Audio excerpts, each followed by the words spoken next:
بسم اللہ الرحمن الرحیم۔ السلام علیکم۔ آج کا ہمارا ٹاپک ہے حسین شہید سہروردی، جو پاکستان کی 5ویں پرائم منسٹر تھے۔ سب سے پہلے مختصراً ان کا time period as a prime minister وہ آپ سے شیئر کرتے ہیں، جو تقریباً 13 ماہ تھا، اور یہ سٹارٹ ان کا ہوتا ہے ٹنیور 12 سپٹمبر 1956 سے 18 اکتوبر 1957 تک۔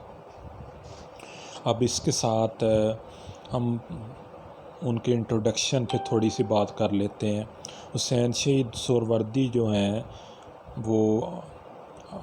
1892 میں مغربی بنگال میں پیدا ہوئے۔ اس کے بعد انہوں نے ابتدائی تعلیم حاصل کی، لاء کی بھی، بعد میں باہر یونیورسٹی سے بھی ایجوکیشن حاصل کی، اور اس کے بعد بنگال کی جو مسلم لیگ ہے پارٹی، اس کے ساتھ وہ اٹیچ ہو گئے اور بڑی ایکٹیو سارے الیکشنز وغیرہ میں پارٹیسپیشن کرتے رہے۔ 1945-46 کے جو الیکشن تھے اس میں بنگال میں اچھی سیٹس آل انڈیا مسلم لیگ کو ملی، اور ساتھ ہی ان کی وزارت بھی ادھر بنی۔ تو 1947 میں پاکستان بننے سے چند ماہ پہلے انہوں نے ایک یونائٹڈ اینڈ انڈیپینڈنٹ بنگال جو ہے اس کا کنسیپٹ دیا۔ وہ محمد علی جناح کے ساتھ بھی بعد میں شیئر ہوا، اور اس کو بہرحال اس کے اپروول کے حوالے سے جو انڈین قیادت تھی، نہرو اور پٹیل صاحب، انہوں نے اس کو پراپر ریکگنائز نہیں کیا، تو یہ معاملہ اس پہ کوئی زیادہ پیش رفت نہیں ہو سکی۔ پاکستان بننے کے بعد وہ کابینہ میں بھی رہے، اس کے بعد ہم دیکھتے ہیں کہ وہ لا منسٹر بھی بنے خواجہ ناظم الدین کے دور میں۔ پھر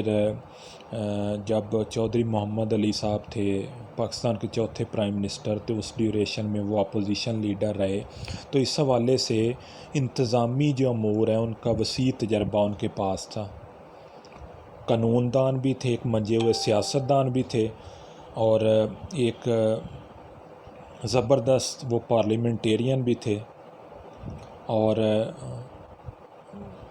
اس سے پہلے نہرو صاحب جس شخصیت سے متاثر ہوئے پاکستان کے پرائم منسٹر، وہ لیاقت علی خان تھے، اور اس کے بعد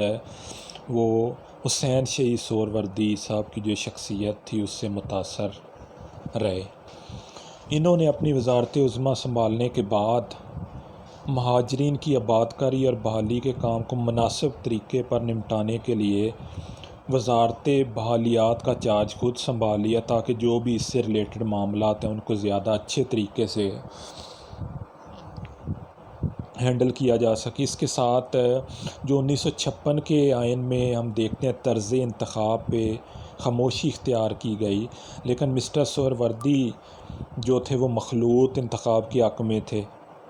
تو اس حوالے سے بھی انہوں نے اپنا کلیئر جو پوائنٹ آف ویو دیا۔ خارجہ پالیسی پہ جب ہم ان کی بات کریں گے تو خارجہ پالیسی چونکہ اس ٹائم پاکستان مغربی بلاک سے وابستہ تھا، مختلف مغربی ممالک سے ہمارے دفاعی معاہدات ہو چکے تھے، جس کا ہم نے پریویس لیکچرز میں ذکر کیا، سیٹو اور سینٹو۔ تو انہوں نے یہ پاکستان کی تاریخ میں پہلے پرائم منسٹر تھے جنہوں نے چین کا دورہ کیا، یعنی جس سے پاک چائنا ریلیشنز کی طرف سے تعلقات کی طرف ایک پیش رفت ہوئی، اور انہی کے دور میں ان رسپانس جو چائنیز پرائم منسٹر تھے چیون لائی، انہوں نے بھی پاکستان کا دورہ کیا، تو اس سے پاکستان اور چین کے جو تعلقات ہیں اس میں بہتری آئی۔ دوسرا، انہوں نے اسلامی ممالک کے ساتھ بھی اچھے تعلقات قائم کرنے کے حوالے سے کوشش کی، اور کسی حد تک انہیں اس میں کامیابی بھی ہوئی۔ خارجہ پالیسی کے معاملات پہ جو 1956 میں نئے سوئس کینال کا ایشو آیا، اس میں اس کا سٹینس جو ہے اس کو بڑی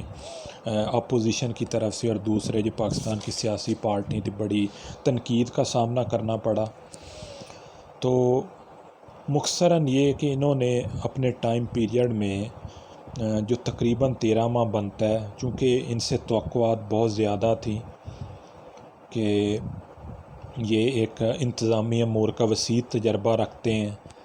تو یہ یقیناً معاملات کو اچھے انداز سے چلائیں گے، لیکن کچھ انٹرنل اور ایکسٹرنل جو چیلنجز ہے اس کی بنا پہ جو یہ کام کرنا چاہ رہے تھے، جو ان کے ٹاسک ٹارگٹس تھے، اس کو تو یہ کو بہت اچھے انداز سے اچیو نہیں کر سکے، کیونکہ ہم دیکھتے ہیں کہ بار بار ایک پچھلے چند سالوں میں جو بار بار پرائم منسٹر چینج ہو رہے تھے، تو اس سے یہ عہدہ جو ہے اس کا وہ سٹیٹس یا ڈیکورم ہمیں نہیں نظر آتا۔ بہرحال انہوں نے اس حوالے سے کاوش کی، اور الٹیمیٹلی جب اپوزیشن بڑھ گئی،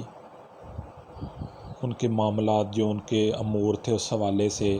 تو پھر انہیں الٹیمیٹلی ریزائن کرنا پڑا، اور اس کے بعد انہوں نے جو اپنے آخری ایام ہیں وہ بیروت میں گزارے، اور وہاں پہ ہی 1963 میں ان کی وفات ہوئی۔ تو یہ مختصر تھا جس میں ہم نے ڈسکس کیا کہ as a 5th prime minister Hussain Shaheed Suhrawardy نے اپنے وزارت عظمیٰ کا جو تقریباً 13 ماہ کا ٹائم پیریڈ ہے، اس میں کن کن فیلڈز پہ انہوں نے کوشش کی، اور کن کن معاملات میں وہ کامیاب رہے، اور کدھر انہیں ناکامی کا سامنا رہا۔